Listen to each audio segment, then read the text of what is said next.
Welcome to the Enlighten Up podcast, where I am going to take you into a deep exploration of what it means to exist in this current reality. We are going to raise your vibes, open your mind, expand your heart, and dive deep into the wondrous mysteries and possibilities of this lifetime. There's been a spiritual catalyst that has set in motion the awakening process of many across the globe to return to the knowingness of self and unite what has been separated. Together, we're going to bring light into that darkness. We're going to remember the joy of living. But most of all, we're going to turn up the volume of our own eternal power and do the thing we're here to do.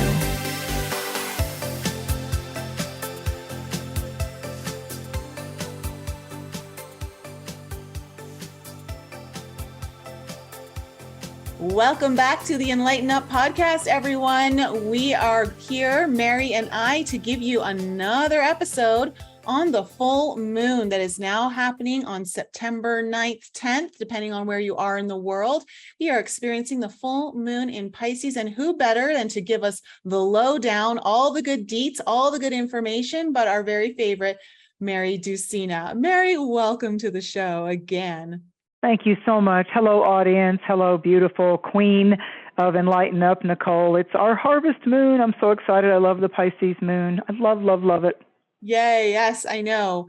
Pisces energy is just so flowy and deep and mysterious and dreamy and, you know, all of the different wonderments we get to kind of get lost in. And so this full moon, I think, well, we'll probably get into it a little later, but it's very interesting timing, considering what I just have been through. But what have you got to share with us with this full moon? It is the harvest moon, as you mentioned, coming up in September here.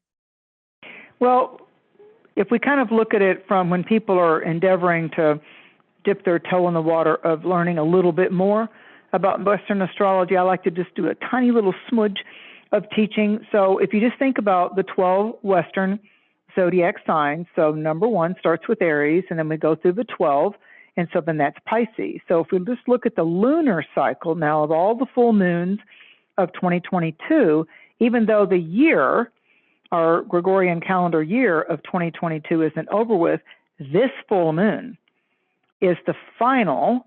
It's number 12 sign, Pisces, ruled by Neptune. It's the final sign of the Western Zodiac. So as far as the moon spectrum goes, the moon has completed, which ties back into last year. The moon has completed right now in September 9th, 10th of 2022. It is completing it has illuminated all 12 Western Zodiac signs. So like next month in October, the moon starts over, and then she'll be lighting up Aries, and after that Taurus, and after that Gemini. So she starts her lunar uploads and starts to feature and light up starting back at the beginning of the Western Zodiac, the Aries part of our chart, the Taurus part of our chart, or if you're an Aries or a Taurus, so the next consecutive months help teach you that the full moon will be going in that order. And so if you're a Pisces or a Pisces rising, but certainly if you're a Pisces, Pisces moon, Pisces rising, this is an illuminated sacred temple door opener for you. It's like the whole vortex. There was a movie, I think it was in the 90s, called Stargate. And the Stargate movie talked about, was woo-woo then, but it certainly is grown up and is applicable now, had a lot to do with the ancient temples and star codes and multidimensionality and when we feel our guardian angel, when a wild animal walks out of the woods and lets us see it or lets us get very close to it, whether it's a squirrel or an elk or a deer or a wolf or a coyote, we may not actually physically interact, but when we are telepathically engaging with another species creature other than what we are, a humanoid, star beings, draped in earthly skin for a while, it's that fantastic, like, oh, wow, like when the hummingbird comes right there and lands on your hair kind of a thing. So it's like certainly something supernatural and grace has filled this moment. That's a Piscean type of energy. When dance or theater or music takes us and like sends kinds of tingling sensations all over the actual physical biology of our beingness, the actual physical earth suit, so to speak, and it like carries us away. You know, when we do any kind of ceremonial experience, and in this case we'd be working with water, we'd be working with hydrating, going to the lake, going to the ocean, sitting by the creek, maybe watching or getting out, actually walking a little bit in the rain. So Pisces has everything to do primarily, though, with our oceans of emotion. This particular Pisces full moon in 2022 features its ruler in very close alignment with it. So Neptune, each one of the planets have a little rulership or governing aspect with the 12 signs. And so we have, at this particular full moon, we have Neptune. A lot of the outer planets are retrograde right now. And as we come up to this full moon, and give it like that 3-day window, even though it's exact on my time zone on Eastern Daylight at 6 a.m. at sunrise on the 10th, I absolutely know that I'll start feeling, it started to wax and started to move over the 8th and the 9th and the 10th coming into this full moon. And Neptune being retrograde, it's very close to it at 24 degrees because the full moon's between the 17th and the 18th degree.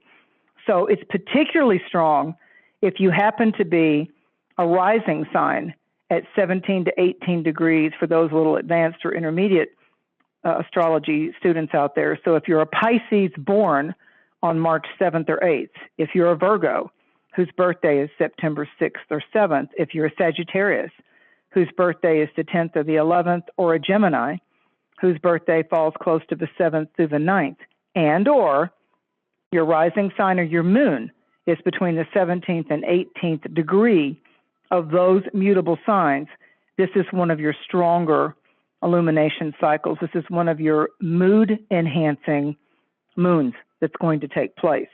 And so it's very much to do with now when we get into the stress of the hard right angle of Mars being in Gemini right now, also a mutable sign. We just had the new moon, which was the moon and the sun in Virgo. And we've got Mercury getting ready to retrograde, the ruler of Gemini and Virgo, over September 9th. It'll back up from Libra into Virgo. So what's happening is, here's the main theme and dynamic that I'd like us all just to kind of pause for a minute in our note-taking and listening. With the Virgo dynamic, Virgo's about declutter, study, how can you level up on your intellectual and communication prowess? How can you say it more eloquently? How can you listen better? How could you get a little more structure in your daily routine? But it's also very curious. The mutable signs are curious. They need a vision quest. They like a good adventure. And where Sagittarius and Gemini like to do it through storytelling, traveling, and humor, Virgo and Pisces are very serious about seeing tangible results. That's the difference between the yin and the yang. So the Virgo part of it is if you could look at it from a sense, Virgo is more naturopathic, or it's the herbal or the essential oils or different type of supplementation and dietary upgrades, and being more dedicated and more disciplined during the Virgo time each year to start doing some better things with our health and wellness, to maybe walk more, to maybe focus on our sleep, turn the phone off and the video games a little earlier. Pisces can be more allopathic. So Pisces might say, okay, I'm stressing out, I'm going to go take a Xanax, or I'm going to take a sleeping pill because I can't shut my mind off. So where Pisces can lean us into more prescriptions or seeking medical remedies per se, and that opens up, there's plus and minus to each one of the signs, and that opens up the minus of avoidance and disassociative behaviors and just wanting to run away, whether any kind of addiction, whether that's eating or alcohol or whatever, that we're just using that thing, that habit, that, I'm going to run away, I don't want to hear it, fingers in the ears. That's the Pisces part of it, saying it's too intense for me. I don't want to cope with this. I don't want to deal with this right now, even if it's a nice drive in the country or horseback riding or getting on your motorcycle. Virgo is more like snap out of it, deal with it, stop overthinking it, stop analyzing the bejesus out of it, just make the first step. So Virgo wants to get a plan. Pisces just wants to have a vision about it and meditate and pray and do ceremony to find out who are their allies, who are their best, be it heaven or earth, who are their best allies, how might they summon that paranormal, supernatural mojo or juju to help them get through the situation. So where the Pisces will seek an ally or the help, the Virgo kind of wants to be in control of orchestrating the plan. You see the difference? So where Virgo can overanalyze, Pisces can say, I'm not dealing with this right now. I'm not talking to you anymore. I'm going to go away. Now here's the plus side. So the plus side of Virgo is that you stop letting it rent space in your head for free. And you start like doing the research and you start, like talking to the authorities, whether that's the courthouse or whether that's the tax guy or whether that's the GPS about where you really want to go. And you don't let other people derail your dedicated plan of action. Pisces, this Pisces moon is pretty much saying to us, listen, it gets pretty intense when we go through Virgo. So what could you do under this beautiful Pisces magical mystery tour, full moon that Neptune, Poseidon, Lord of the Oceanic, all the mysteries of the deep, the depths of you, the depths of your connection with spirit, reawakening that, dream images, astral travels, etheric visions, new vision quests coming. My feeling with this is that there's going to be secrets coming to the light. There's going to be motives that get revealed. We're going to see the source and the beauty and our ability to see the refinement of the ultimate bigger purpose. So things aren't just what they look like on the surface right now. We could tend to take it too personal too quickly with Mars squaring off at 90 degrees to these Pisces Virgo energies. We could tend to assume, well, they did this and they shouldn't have done that and I got a little butt hurt over that. So we can tend to jump to conclusions because that's that Mars and Gemini over the next 7 months. And right now, until we get to equinox on September 22nd, then it's going to calm down. So I could just give you a little intuitive astrological suggestion. Take a chill pill, get in nature, go water skiing, take a hike, get with your best friend and just go laugh yourself silly, at a nice happy hour or something. Don't do too much. Do not indulge too heavily because Mars and Gemini is like, oh my God, this is all too intense. I need to go play. So find that, Virgo, healthy way to decompress and play. But Pisces, let's just look at Pisces. Pisces brings the receipts, buddy, of true sensuality. Pisces is, think about the pirate that is going on. He's already excited. He's on the high seas. And all of a sudden, he, like the way certain people see a mirage in a desert, he looks out over the fog, the Neptunian fog, and he sees this beautiful female creature with her mermaid tail up on the craggy rock. And as all the old mariner and captain of the seas type of legends go, she's singing and she's using her little fish, tail comb, and she's combing her hair. And of course she's topless, so that gets his attention right away. And so she's doing this beguiling and bewitching and beautiful hypnotic type of sound frequency. And he wants her. He just wants, I'm so drawn to that. I'm so drawn to that. Sometimes they have a harp, as the legends go. And so her job is very much like that watchdog that you've got, or your Ring doorbell security camera type of thing. Her job in legend and myth is to keep the invader from finding the true Mer kingdom. She's like the watcher.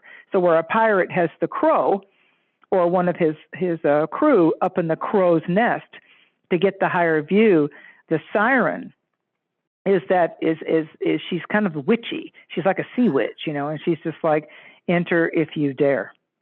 So if he just looks at her in the kind of wave and he goes on or stays where he is, he can enjoy the song and he can enjoy the view. But if he comes over to her, meaning the ship is now going to head into the kingdom that she is responsible to guard and to keep the little mer babies and the other mermaids and all of that intact and secretive, and it's a mystery. There's many mysteries to do with our feelings and our waves of emotions and the depths of us. We're not always ready for someone to push us to show how we feel are all our little secrets. So that's her job to go, I ain't ready for you yet, pal. And so he goes to hug her and touch her and all that, and she touches him back, and there's that sensual magnetic electricity, and she drags him down to the bottom and drowns him. And as she's holding him down on the bottom, his last thoughts could be comedically something like, well, she was pretty. So he literally cops his last feel, because it's just like, want to feel something, buddy? I'll bewitch you right out of here. So if you look up the legends, there's differences. I have an oracle deck that's to do with all the narwhals and the orcas and the porpoise and all the, I got it because it's a very Piscean type of a deck. It comes out of England. And so it's all about the difference of the Aquaman and, you know, Jason Momoa. I mean, when he did Aquaman, I mean, now there's a Leo in real life with Scorpio moon that did one heck of an Aquaman. You know, I mean, he did a really great Neptunian kind of Aquaman with his hair and all that and being Samoan. So it's the fantastic creatures, scary and otherwise, when you think back to the Black Pearl movies and all those kind of monsters and sea witches and, you know, how there's creatures that we haven't even maybe discovered in our generation in the ocean. There's rip currents and there's undertow and there's tidal waves and tsunamis. And we all know how flooding can absolutely interrupt your world and be scary. So we're going to be potentially, how astrology can bless you without controlling you is that we know that we're coming into the water element, but this is the reign of heaven. This is the feelings of our sacred guardian angels. It's the frequencies of the angelic kingdom and the Holy Ghost and creator and great mystery and how water, whether it's a waterfall or a wonderful spa bath or, you know, just soaking in your hot tub or going to the spa with steam, going to the spa and getting your reflexology because Pisces rules the feet and Virgo rules the whole digestive genre. So people that tend to overthink and overstress and overanalyze end up with IBS issues, the irritable bowel issues, because the stomach, the whole digestive process is what we call in Tai Chi and in Reiki, the Tara, the furnace of the body. So if we're stressing and we're stress eating, like, well, I'm just going to go through that drive-through, or I'm going to go do this, or I'm just going to shove it down, and we're not really enjoying the cooking or the gratitude of how beautiful the meal is and how grateful we are that we can walk into that store and buy that and do the ceremony of preparing the meal for ourselves or someone else and be in gratitude to our Mother Earth for all that was involved in that. We just tend to eat fast just because we're tired of our stomach grumbling. Then we've literally ate our frustration. And you'll hear people say things like, well, let me digest that. Well, let me sleep on that.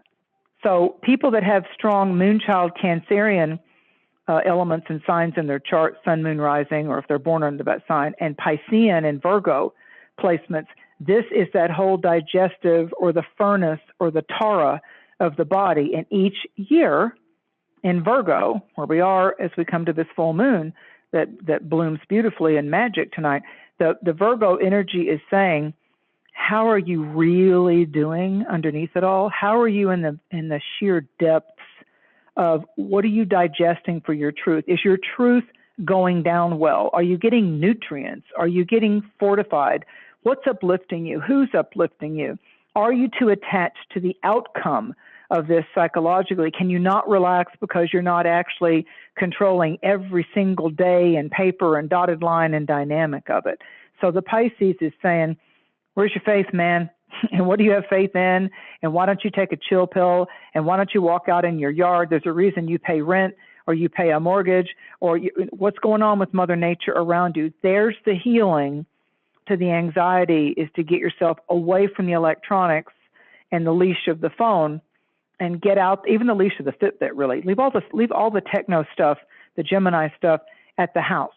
And just, even if it's just for 5 full embodied moments, just get outside for that 5 minutes on your deck, under the stars, walking around your yard, lighting the sage wand, and just say, I let go and I let God. I let go and I ask for grace and the higher frequencies of love's light to now come into me. So, Holy Creator, great mystery, imbue me, and thank you for the divine alignments. That's the best of Pisces.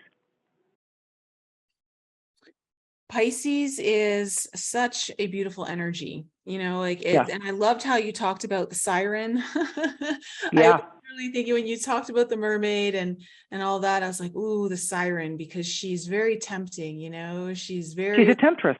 Yeah. yeah, and she can take you deep, deep, deep, deep, but you can get really lost in that if you're not Well, careful. think about it. Think about it, Nicole. If we go too deep, too fast, people say all the time, I really want to know my soul mission. I really want to know the truth and the purpose of my life. And I'm like, you might not want that coming at you at 100 miles per hour. Yeah, so true. Yeah, you might want to take that in doses. You might want to microdose that.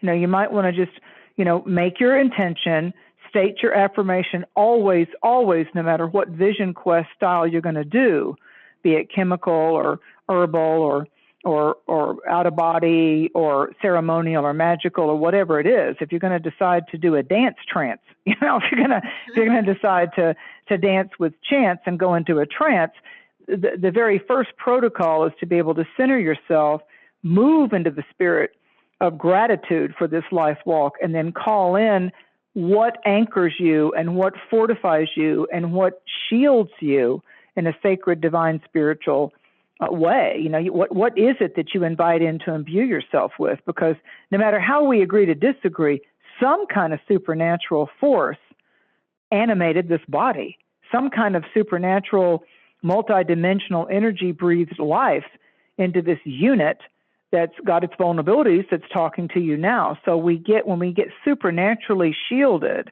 and many books of wisdom and sacred texts talk about putting on the full armor of God or doing this mantra or working with these colors or, doing this or that or taking these kind of herbs for immunity support. There's all kinds of ways, instead of just out there throwing all cautions to the wind, that, we can start to not be controlling, but we can be respectful of our biological body. We can be respectful and not let the mind drive us batshit crazy with all of its monkey mind scattered energy. And I have to say, I don't think there's an astrologer out there right now that isn't going to, in some fashion, in their own unique style, saying to you, Mars is going to be in Gemini for the next 7 months. So it's time for all of us to not let the detail, they say the devil's in the details, not let the details and the minor stuff steal the beauty of the energy of our moment or the day, because Gemini is just like, and then there's that, and there's that, and they overcommit,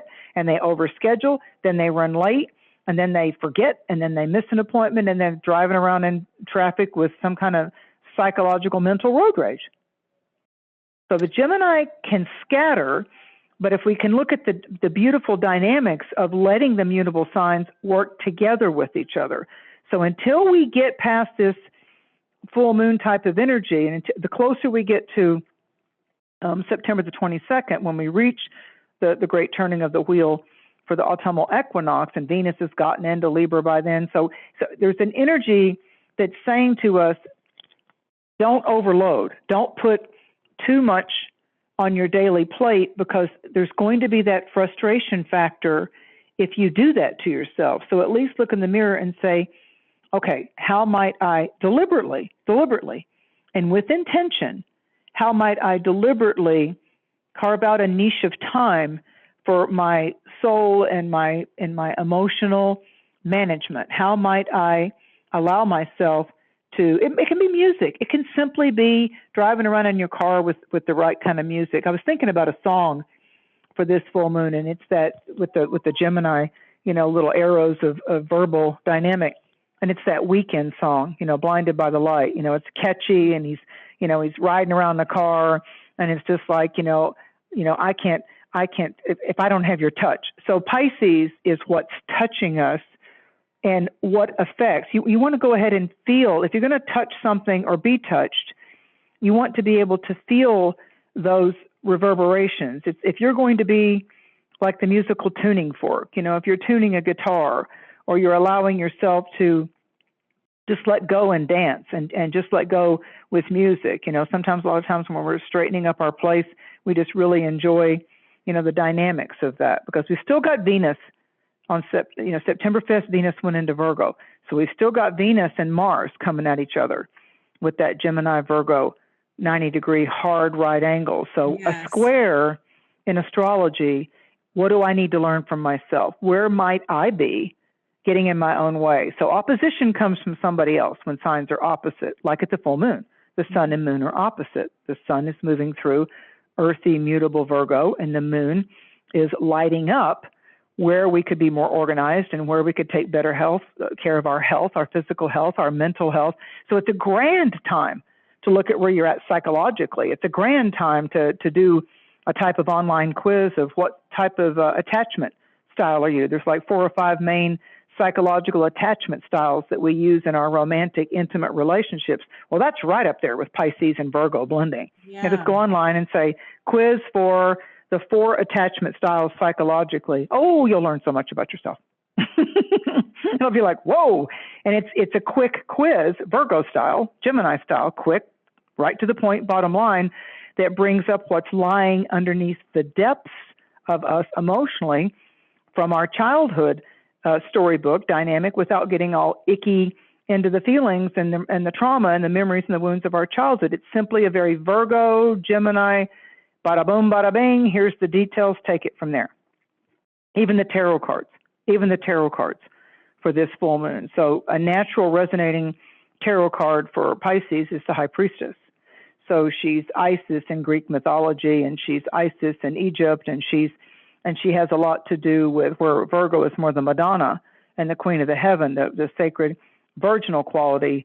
Pisces is more to do with the supreme warrior woman, the supreme wise woman within any feminine magic and medicine, because it's a different kind of medicine and magic that's got to do with when we incarnate biologically with the responsibility and the power of the femme fatale, of the feminine dynamic. So this full moon is at 17 going on 18 degrees.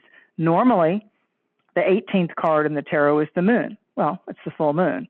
But when we get to the High Priestess, it's got to do with she's the seer, S-E-E-R. She understands what's on the sacred scroll. She understands what's behind the veil on the card. She understands that we go through dark challenges and shadow experiences, but they all ultimately, even pain, are teachers. So if we look at the degree and add that in numerology, 1 plus 7 is 8. So pull out all of the 8s in your favorite tarot deck.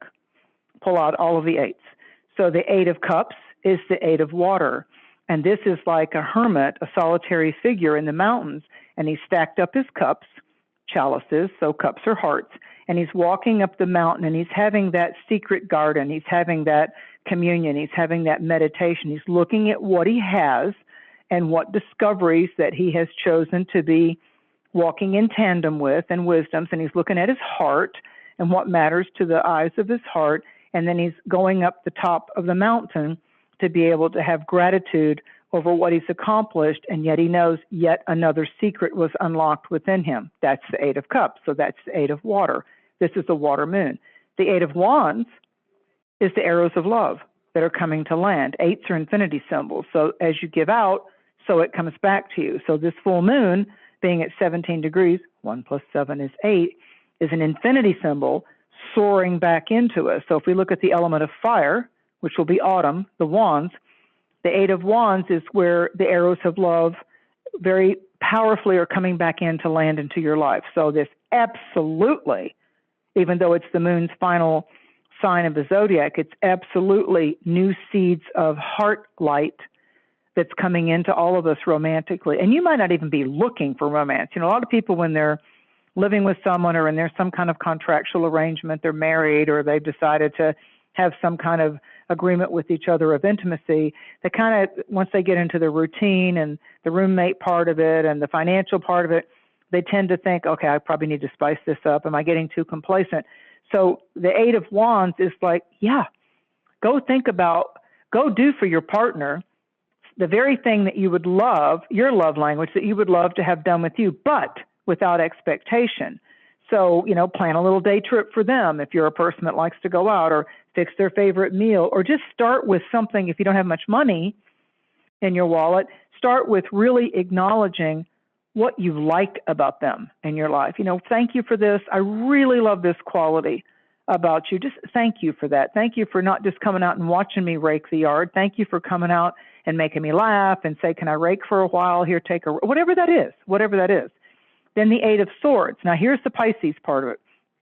The Eight of Swords has the woman who's out in like, there's a kingdom and there's a castle on the mountain and there's 8 swords that have all been plunged into the ground. She's not bleeding. She's not cut. She's not wounded, but she has a blindfold on and she's loosely bound by a rope. There's no one around her. She's inside this circle of swords. And so this is an artistic visual thing of where we get indecisive and caught up in our own head. And so this is a moon that can break us out of the cycle of which way do I go? What do I do? What do they mean? So anytime in the tarot you see a blindfold, like on Justice or in the Eight of Swords, that you see the eyes covered up, it has to do with look within. What's going on within you that you're letting the outer world distract you from? I mean, the final one, the Eight of Pentacles, is the Eight of Earth, where the Eight of Swords we were talking about with indecision, that's the thought world. That has to do with the element of air and decisions and thoughts and psychological patterns. The Eight of Pentacles, that's Earth, and that's the master skilled craftsman. So it's like putting those finishing touches on what it is that we're talented with. And so all of the eights in the tarot, all of the eights, including the number 8 major arcana triumph card of strength. You know, we're leaving what we left Leo, and Venus is still in Leo, and we're getting ready to have the shift fully over into Virgo, the maiden, the harvest maiden, the last sign of summer. So we're shifting now over into a harvest cycle. So pull the 8s out of your tarot deck, line them up, all 4 8s of each one of the suits, and just see which one of the 8s that you feel like on this full moon that you're kind of, your eyes are wanting to go back to. Is the 8 of Swords? Is it the 8 of Wands? Is it the 8 of Cups? Is the 8 of Pentacles?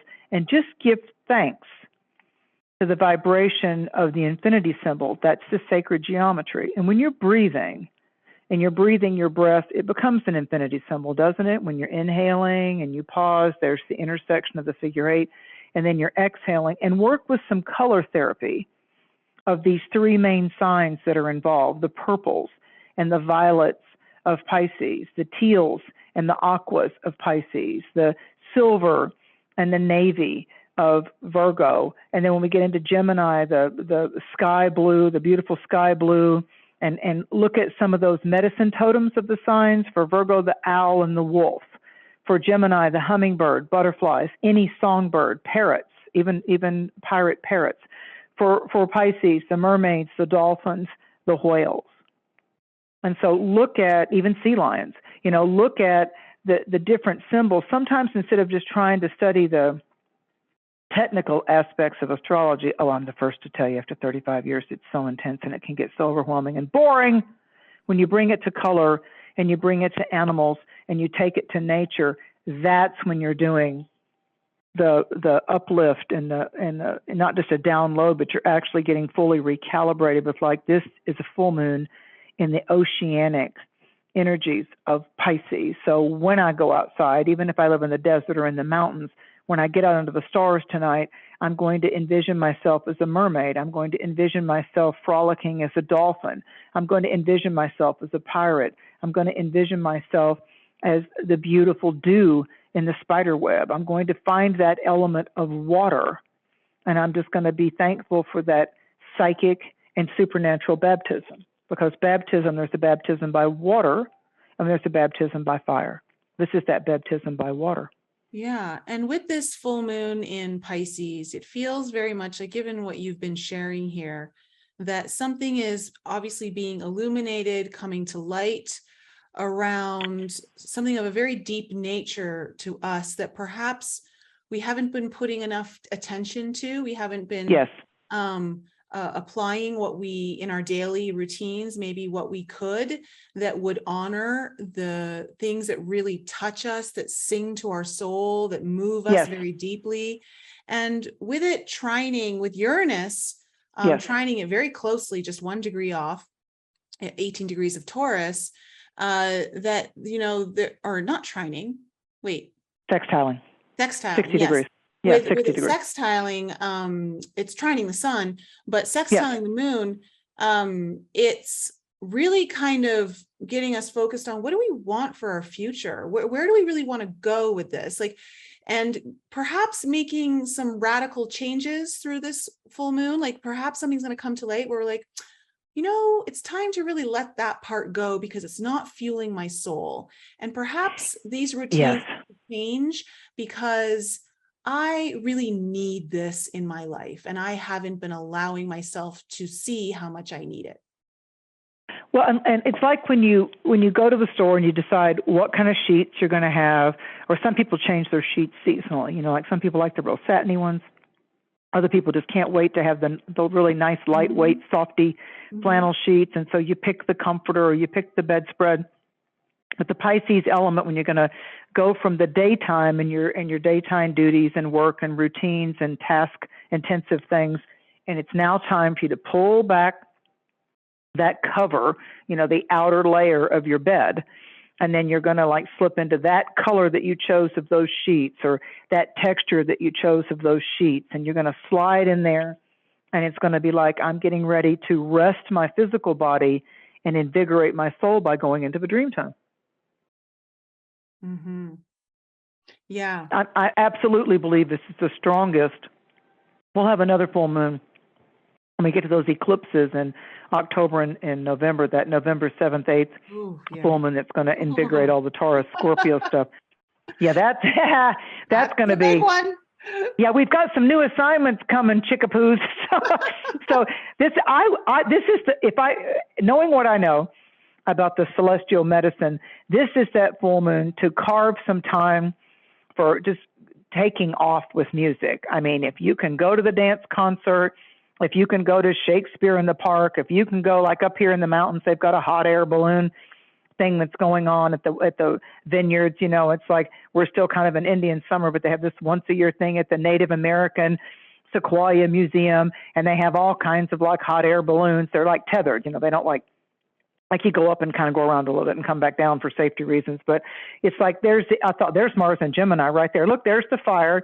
There's the hot air balloon, but they also are going to do Native American historical stories, and there's the foodie thing with all the Taurus. So it's like you can go to some type of thing where you're like time traveling, like I'm going back in the past and I'm watching how the Native Americans had how precious the corn of the maize is to the First Nations people. They have a blacksmith. They do like a little Civil War enactment sometimes in Tennessee or Kentucky. So it's like you can actually be here in 2022, and just for $10 you can go to an event, like in the mountains up here. There's all kinds of there's just Jeep Fest up in Gatlinburg. So there's all kinds of different things that you can do that with your 3D dimensional eyes and body, you're actually time traveling. And then that night, because you went to that hot air balloon, maybe you've never been up in a hot air balloon, and maybe you do that. So that's Gemini type, Mars, fuel, go up in the air, Gemini, come back down. And it's all within a couple of hours in a day, and you learn about the history of the Native Americans. There's your Sagittarius philosophical truth journey that you go on. You eat some things from a food truck that just absolutely don't normally do. There's your Taurus comfort zone. You're like, ooh, food truck. I haven't had chili or a hot dog in years. I'm going to have that today, or a funnel cake or whatever. So the inner child gets invigorated. The educational part of you gets stimulated. But then when you get back home to your sanctuary, to your vortex, and you're processing that, there's your Virgo. The Virgo's kind of processing the day, putting your purse down, looking at what you spent, getting the dogs out and all that kind of stuff, and then taking your shower, and then you're going to go into dreamland.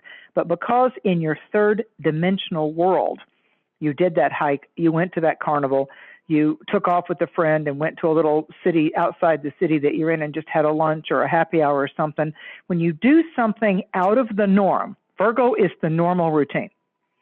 So when you go on a little mini theatrical vacay, when you do something out of the box, under a Piscean or any water moon really, and you come back in, it invigorates and stimulates your psychic self and your dream experiences.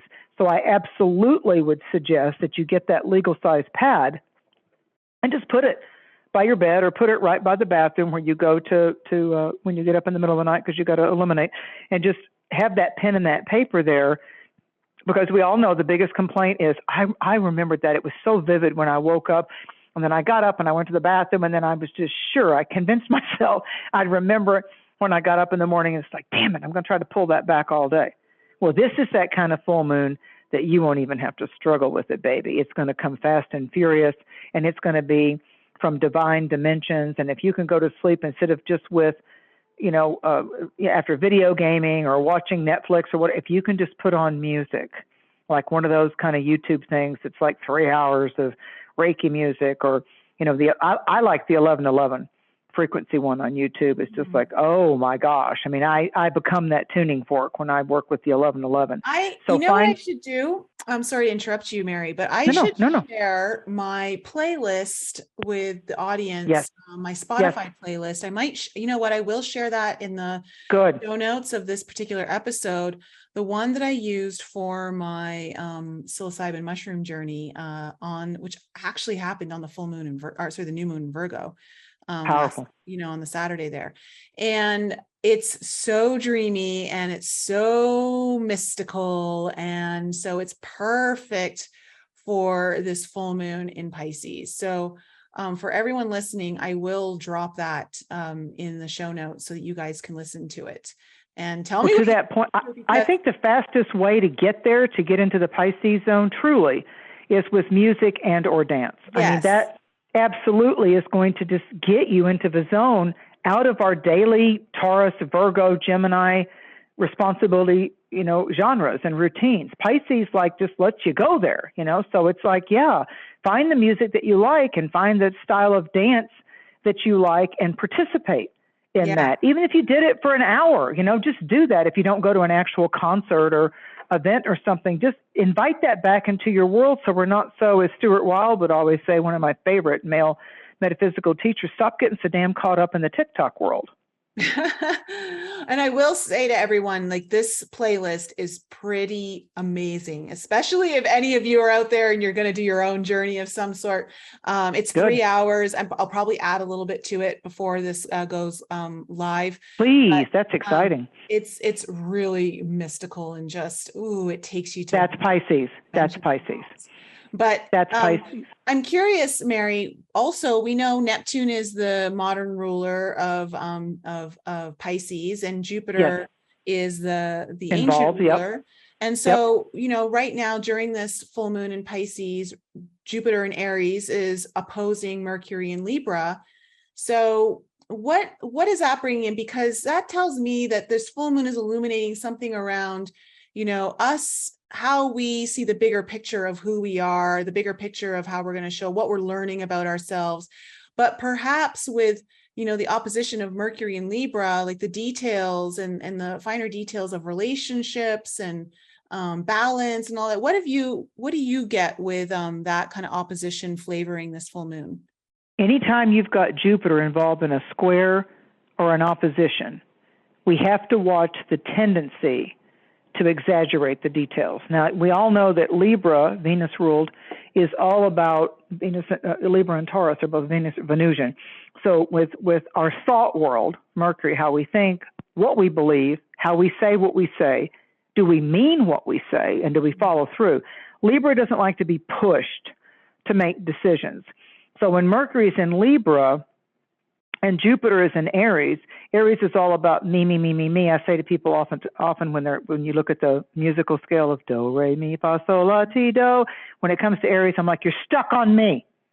You're stuck. Do, re, mi, me, me, me. It's like a scratch. You can't get over it, So the Aries part of it is stop taking it all so incredibly personal and stop letting the ego be your eyes. With Libra, the Mercury in Libra softens the opposition point of Jupiter wanting to expand the Aries effect, let's say. So Jupiter's saying, well, how do I feel about that? And what do I want to do? Where Libra's like, well, could we consider the other people in the room? Could we at least look and see if there is an elephant in the room? And could we negotiate? Could we do something that would be pleasing? Like if one person absolutely wants to have a chicken sandwich and the other person wants sushi, for example, then let's do this. Let's say, hey, listen, for those of you that want sushi or Mexican, let's go there. And those of you that want to have a nice chicken salad, we'll go there. What difference does it make? If that way everybody gets what they want and we're still hanging out together to visit and have good convo. So Libra's all about the team player, where Aries is like, I want to drive. I want to go there first. So with Jupiter, it's like, touch me, feel me. Yeah. So the Aries, now, what I like on a sensual level, when you take those two, and everything has its plus or minus, right? So the plus side of Aries is there can be some really creative lovemaking. And the plus side of Virgo and Gemini can be about technique, upgrading our technique. And the Libra part of it can be like, I just love the whole sensual thing in the first place. What do you want to do? Let's go get some music. Let's eat light. Let's have a couple of glasses of wine. Let's go sit on the beach and see where that takes us. You know, so if you play it romantically without the Aries demand, if you look at it in a sense of like, I'm going to go have a little pleasure vision quest, then the Mercury in Libra, now let's not forget our Mars is in Gemini. So the Mercury in Libra, Mercury rules Gemini, that's getting along real well. Mercury in Libra is being favored by Mars in Gemini. And then you look at Saturn in Aquarius. So we've got a grand trine going on right there. And, you know, we've got a grand trine hovering around this moon cycle. I mean, it's like, you know, it started to kick itself off, you know, right before the moon was in Pisces. It was moving through Aquarius. And so this full moon's rising up in the sign of Pisces. But when we get to the 11th on Sunday, now we've got the earth signs favored because we're going to have the sun still in Virgo over the 11th and 12th of September. And it's making that trine to the North Node in Uranus in Taurus. So we're going to get, that's sensual too, though. Taurus is the body. You know, it's the great meal. It's the soft moments. It's the comfort food. So when we come into this, the middle part of September, you know, by the reality check, that what it is, the secret that needs to be revealed, the projects that we need to attend to, Virgo style, they come back into our primary, you know, get down to business, get some stuff done. It's the 14th and 15th of September, because then the moon's popping into Taurus and it's trining our other big Captain Capricorn Pluto. And then when we get to that weekend of the 16th and the 17th, that's when we're going to have Venus in Virgo square Mars in Gemini, and we're going to have the sun in Virgo oppose Neptune in Pisces, and the moon will be in Gemini firing all that off. So this astrologer would suggest that you take that Friday and Saturday, don't let astrology scare you or control you, but that would be, of all the weekends in September, that would be the one that I'd be playing catch up around home. I'd be getting all my work projects done over that 16th and 17th and 18th of September. It's a great weekend not to overload yourself. You can be social prior and you can be social afterwards, because after that we're coming into harvest and equinox. You know, we're coming into the autumnal equinox when we get to that next weekend. So catch up time, cleaning, organizing. Yeah, do that 14th, 15th, 16th of September until we come up to that new moon, Rosh Hashanah, and that new moon on September 25th. So I would say if I had to pick some days in September to bust a move and get the daily grind taken care of and organized and managed and micromanaged, it'd be Friday, Saturday, Sunday. It just happens to fall on a Friday, Saturday, Sunday. It's not because it's the weekend. It's just the way the planets are lining up going, oh, look what you procrastinated on. Now you're going to have to deal with it. And then you had that great date that called you saying, hey, can you go out? So you can say, yeah, I really can, but I just have to have 3 hours to get some stuff done. So can we go out a little later? Sure, great. Then you have your sensual experience. So you're talking about the 15th, 16th, 17th? Yep.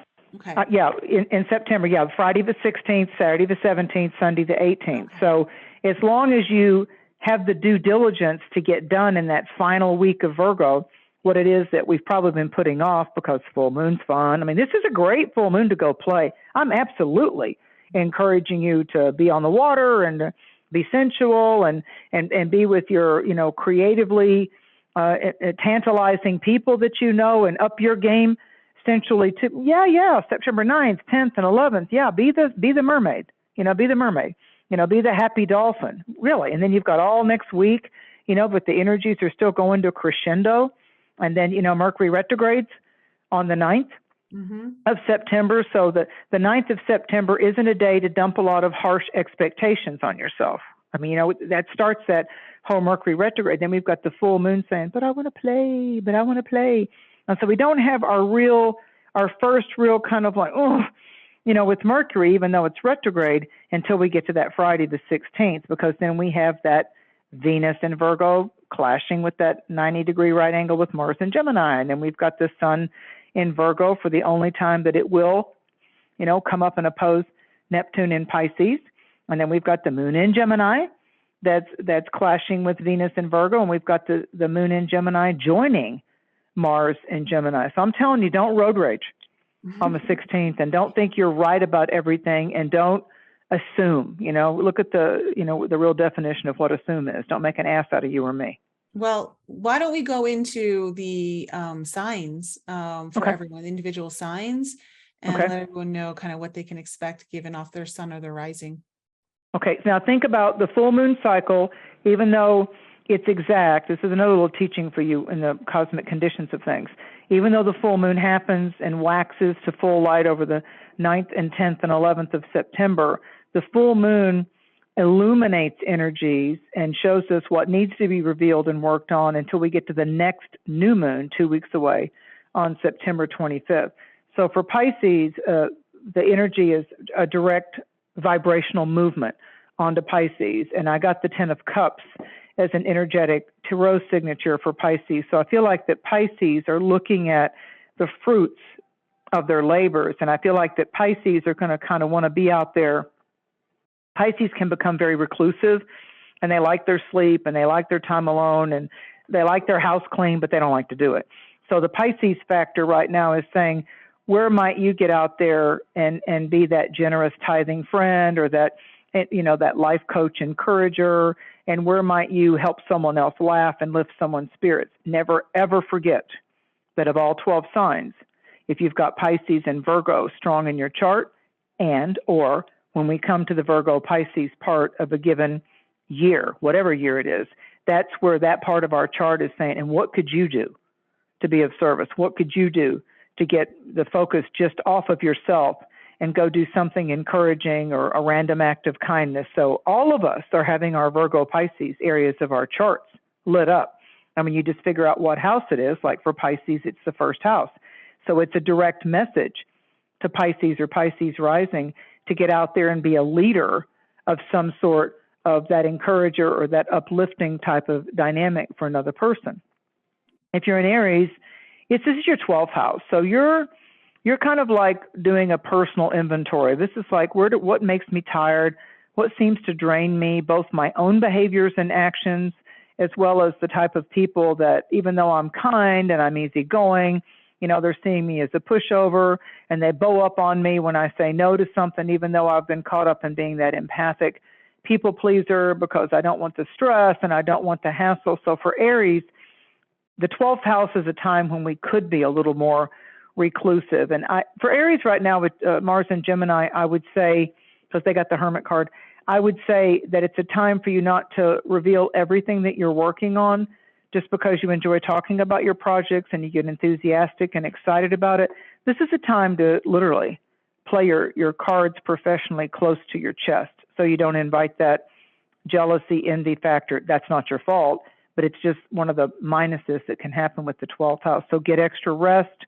If you're an Aries, try to back up a little bit from the people that seem to be wanting to demand a lot from you, be it family, lovers, whatever it is. Just do what you need to do, but don't get yourself into that surly, angry, sarcastically biting Aries mode. If you're a Taurus, it's 11th house, and so I feel like there's some neat things happening. The star card came up, number 17. I feel like there's some neat things happening with your comrades. There's a different kind of social, your social garden has some flowers that are blooming. So I really like what I'm seeing for Taurus as far as, I don't know if I'd call it upgrades, but I feel like there's excitement to do with your dreams and your goals, and I feel like there's just a really nice swirl and creativity flow that's going on for you if you're a Taurus, and the reliance and the enjoyment of that true trusted ally. For Taurus, I would say, what are the aspects of your own personality that that other people can really trust and really rely on, that you'll follow through? And for Taurus, I would say, and who are those people in your life? They're on time, they say what they mean, they do what they say, and with all the frivolity and all the betrayal and all the oddity of people and competition and envy, who are those people that really do have your back and do follow through? If you're a Gemini, it's a 10th house thing, and I feel with Gemini, it's about, what do I still want to be committed to? Lots of decisions around you Geminis with Mars in your sign over the next 7 months. So it's like the Fool card in the tarot. You're on the edge of the cliff. You're at the precipice of the cliff, and you've got your loyal dog. You've got that's a medicine totem of loyalty and commitment. Like the dog doesn't care if you're standing dangerously to the edge of the cliff. The dog just wants to be with you. That's all it wants. It just wants to be with you. So dog medicine is very strong for you Gemini people out there. It's through being with that dog or around others' dogs, if you don't have one, that you'll feel a different type of emotional currency of value that will energize you. But it's about stepping back from work areas or projects that are simply they're just not moving right now. You just need to understand that sometimes stagnation, or when something's a no-go, doesn't mean it's a full no. It just might mean not now, not yet. Its time has not come yet. If you're a Cancer, of course, Cancer, Scorpio, Pisces, extremely favorable full moon for you. If you're a Cancerian moon child, it's the 9th house, and that's the Knight of Cups for you as your card. So this is the White Knight. This is the Knight of Messages. So it could be spelled K-N-I-G-H-T, that there's an important message or a messenger that's coming towards you with very good news. It also could be that in the N-I-G-H-T, during your nocturnal, your nighttime times with friends or your lover or your children, or working more at night to do with your work projects, and also the dreams, doing ceremonies, and you're taking time at night to do your prayer work, your meditation work, and releasing with your intentions and your affirmations, like doing those prayers to release uninvited energies or negativity, like actually aligning those chakras, playing that music, like Nicole's list of music she's going to put. So it's about, for Cancers right now, it's about releasing and clearing up any kind of contractual or little niggly things, itty-bitty things that have to do with legalities or forms or contracts or papers, and just get it done. Just get it done. With Leo, it's 8th house, so it's sexy and it's interesting, but it's also those obligations that we have when we make love with that person, when we do a business deal with that person, when we enter into a committed relationship with that person. And I would say that Leos don't normally focus on the woo-woo or the metaphysical or the psychic realm, but there's going to be no escaping it, Leo. There's going to be some kind of dream, or there's going to be, you got the Knight of Wands. There's some kind of message or event, maybe when you attend a funeral or a memorial, or there's the passing of an animal, or there's the passing of someone that you know, and you're going to be that supportive ally or that tribal, brother or sister to somebody that's sustaining some type of loss. And although we kind of go, ugh, we have to spend a little extra money for a home improvement or a project, I would say that, I don't usually see people of any sign go, oh, yippee, I need to get a new washer and dryer. Whee, I'm so happy. They kind of grumble about the fact that they got to spend the money, but then they're really happy once they get it. So try not to grumble if there's a home improvement or a project that you've been putting off, that just its time has come. Its time has come. Different than Gemini. For Leo, this project does need to move forward. Its time has come. If you're a Scorpio, you got the Wheel of Fortune card. Now listen, Scorpio and your polarity Taurus, this year and next year, the nodes are in your sign, okay? So the North Node's popping around in Taurus, and that's the nodes of fate and soul lessons and mission statements, and the South Node is in Scorpio, and so all the eclipses of April and May and October and November are bouncing around only in Scorpio and Taurus. So these are where the ship is actually heading in to the wind. It's like, this is where we're actually committed to the ride. And there are things that are going to be happening, doors closing and doors opening, if you've got strong Taurus and Scorpio in your sky chart. And so when you're a Scorpio, this is the 5th house. So this is your cycle to flirt with life, let down your hair, have a good time, focus on children or grandchildren if that's your thing. But it's got to do with a creative stimulus. And the Wheel of Fortune is like, what do you want to invest in? What do you want to invest in, whether it's your precious vital life force? And it's not what you buy for your children or what you buy for your friends or what you buy for your grandkids. That younger set can be a great life teacher for you, because it's about spending time with them. That's more vital than just appeasing someone by buying them something. You know, forget the ice cream cone. Go do something with them. Go let that be a part of it, but actually spend time with people that can creatively give you a surge and a purge.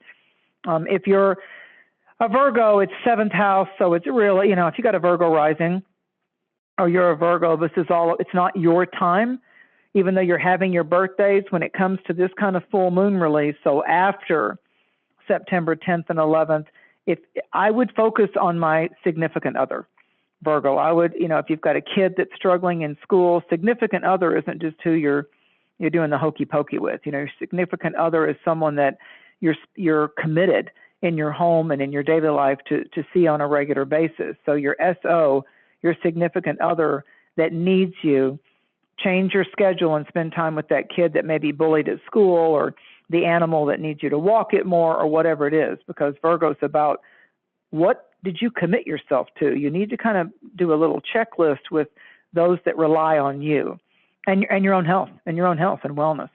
If you're Libra, it's 6th house. I think Libras are going to be getting new jobs, or they're going to find that there's something that a friend, they got the World card, there's something that a friend or someone that you know can actually help you get into something that kind of like is a surprise. So I feel like after a waiting period, there's something very, very nice for the Libra folk out there, even because Mercury's in Libra, so that's expanding options. Jupiter's in Aries, and that's coming to you from another person, and Mars is in Gemini, saying in that circle of people that you'll meet, greet, hook up with, and know, there are opportunities. Like in the mystical chessboard of life, there's a reason that you're showing up at a certain time, or you were 15 minutes late, or that thing that happened and you got, you know, rerouted somewhere else led you into meeting and greeting and being with that person at that restaurant. If you're a Sagittarius, you have the 2 of Wands. So it's a little bit of a wait. You need to process and once again check in with yourself why you think you want to do what you want to do. So use that Virgo to get the details of that trip you might take at the end of the month, or whether you're going to really want to go where you thought you wanted to go and be around family or whatever. 4th house is like clearing stuff up with the family of origin, that original dynamic. And it could be there's some real estate things going. There's going to be someone moving out, or you wanting to change cities or apartments or houses, or someone's, like I said, someone's moving in, someone's moving out. There's going to be some kind of negotiation about where you want that family person to be, beside you, or like, bye-bye now. If you're Capricorn, it's the 3rd house. And here we have the Page of Pentacles. So it's like, look at your skills. Look at what you know you're really good at. Find that confidence level, and that's where you need to rewrite your script. How can I market it? How can I promote it? Do I need to hire somebody else? Is my business expanding? Do I need to be the one that's on the phone selling my service? Then I send out the workmen. So you might have to kind of look at the different details. If you're a restaurant owner, you better from time to time be that bartender. You better from time to time fill that tea glass or that coffee cup. You better from time to time check on the maintenance and the cleaning. You better look at who's delivering your food and are you getting ripped off. So it's kind of like boots on the ground in your business about where might I have a weak link in my chain of progressing forward. And if you're an Aquarian, it's 2nd house, so it's all about the money, honey. So you got the 3 of Pentacles, and that's about you get the job, they say yes to you, or they give you the contract, or you get the offer, but then you've really got to not get so caught up in everything else in your world that you're not really babysitting them, or making sure you make that little touch base, get in connection with them, haven't forgotten about you. This is what's going forward. We all know attorneys. I have a lot of attorneys as clients, and I tell you, the main complaint I see about attorneys is that they take so long, they procrastinate. You know, it's like everybody's all fired up in the beginning, and it's as if in that whole legal Libra world, it's as if they kind of get the emotions, calmed down or absolutely worn out and exhausted before they actually come back with the negotiation or the deal. It's like, let's get that emotional high tide out of the way. So it's kind of like, if you're an Aquarian right now, it's time for you to look at the assets. Look at your assets. Look what could work for you, and look at where you might want to say, you know what, that could work for me, but I think I'm going to kind of put that over there, and I'm going to save that. So Aquarians right now are using the the Mercury and Libra scales of justice to look at, what do I want to save? Is this a good cycle to kind of save because I've got extra? Or is this a good cycle to kind of go buy the new couch or the recliner because Christmas is coming and Hanukkah's coming and Kwanzaa's coming and I'm going to have to be spending that cycle's coming to be spending more on food maybe at Thanksgiving and Christmas. So Virgo's a good working month in all of our lives, regardless of our signs, to say, okay, what do I need to tighten up and do for me before the holidays come? It's the Burr months now. It's September and October and football games and sports arena things and vacations we want to take in November and December. So we're in the Burr months right now. So I would say that Virgo and Libra are your best months to tighten up, either saving for holidays, New Year's, getaways, extra food costs, because we all know what's going on with that. With the Taurus planets, the inflation thing. Now's a really good time to look at what's the project that can wait and what's the project I really want to get done before winter gets here, or I've got to spend the extra money on the people that matter to me. With our country's customs, it's just the customs that we do in this country. So we've got that coming. Are you going out of town for Thanksgiving? Are you going to, host a Thanksgiving? So is it going to be more money spent on wardrobe or travel or food cost? Or is it going to be like, no, I'm going to just let this be more of a solitary, I'm just going to make it easy.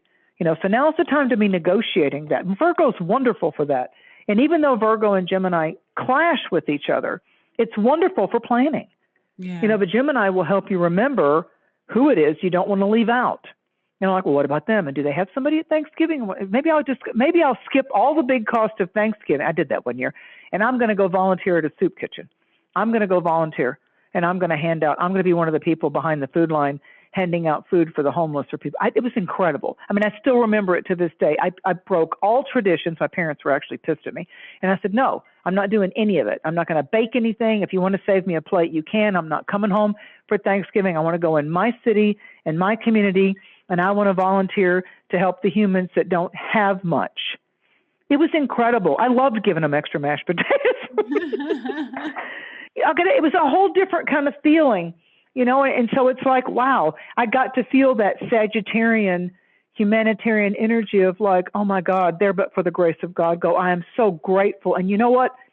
It just put a different kind of awareness into me of like, don't take things for granted that you have that come easy in your life. There's hungry people everywhere. Shut your mouth and go do something about it one year. I'd always done it for animals, but I hadn't really done it for humans. I'm always thinking about feeding the animals and helping them, but I thought, oh, okay, go do it. It's incredible. And then after that, I started, performing and doing my metaphysical and astrology and tarot and stuff. I would do that for the Make-A-Wish Foundation in Tampa, Florida, because that was actually helping kids in need, have fulfilled wishes, whether they were terminal or they were going to actually get healed from the situation, but they were in that crisis point. So find the charity or the organization in your little hometown.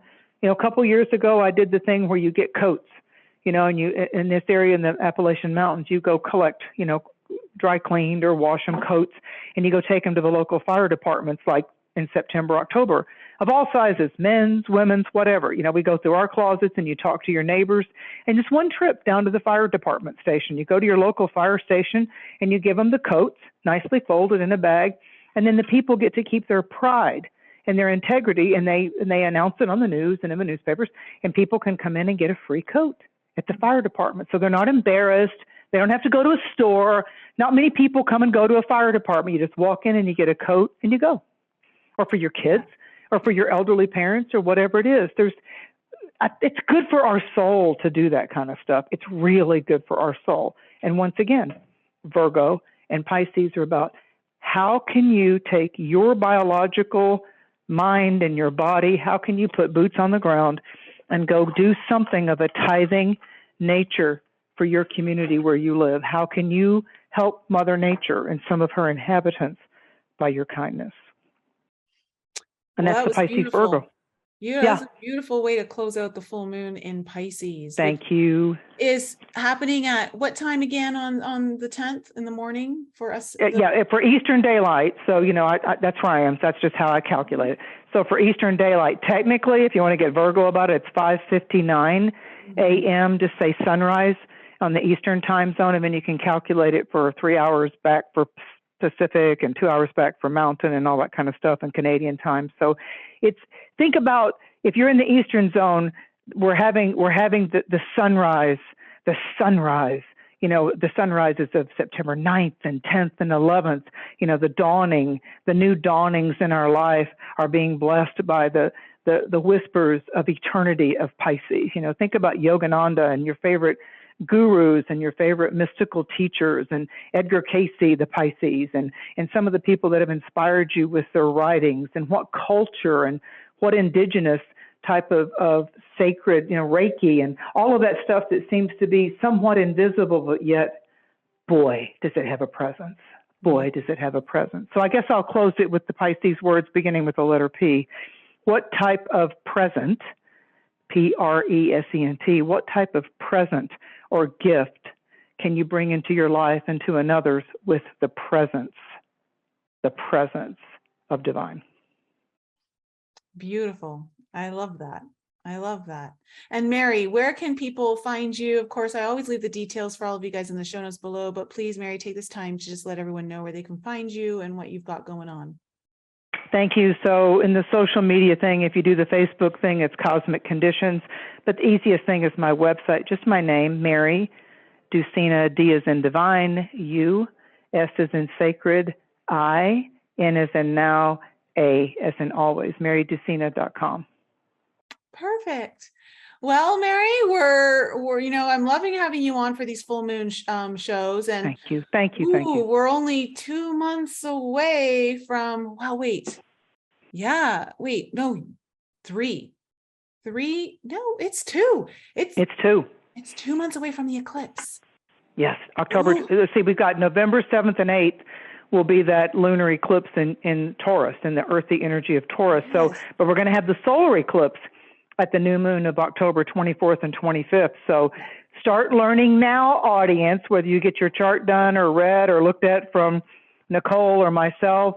Start looking now at the Scorpio Taurus areas of your chart, because that's the tidal pull. That's the surge that's coming. That Taurus full moon is a doozy. Yeah. I'm kind of looking forward to it, though, because, Taurus is a sweet sign, it's I know, but I looked at all the aspects and I was like, wow. Yeah, that'll be a busy show. That's there's a lot to cover ground on that. But think about it. Here's the full moon in the Earth sign, while the sun's in the Earth sign compatible to Taurus with Pluto in Capricorn, and Venus shifting into her Virgo zone. This is a really good time to kind of tighten up the areas that we've been procrastinating on before we get to that 16-degree Taurus lunar eclipse over November 8th. And then that's the new moon in Scorpio 2 weeks before that will be at 2 degrees. So it's right before Halloween. It's on that October 25th, that new moon. And you guys can hear me on Lighting the Void every new moon. I go on there with Joe Roop. So you can go over it. That's in my time zone.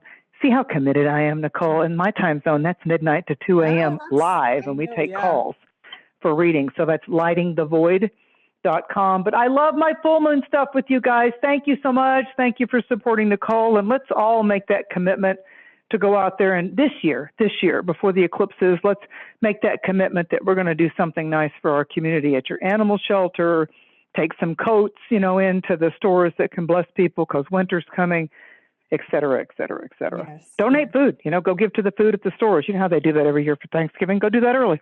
Absolutely. And to my audience, thank you so much for joining me again this week. I love you guys so much.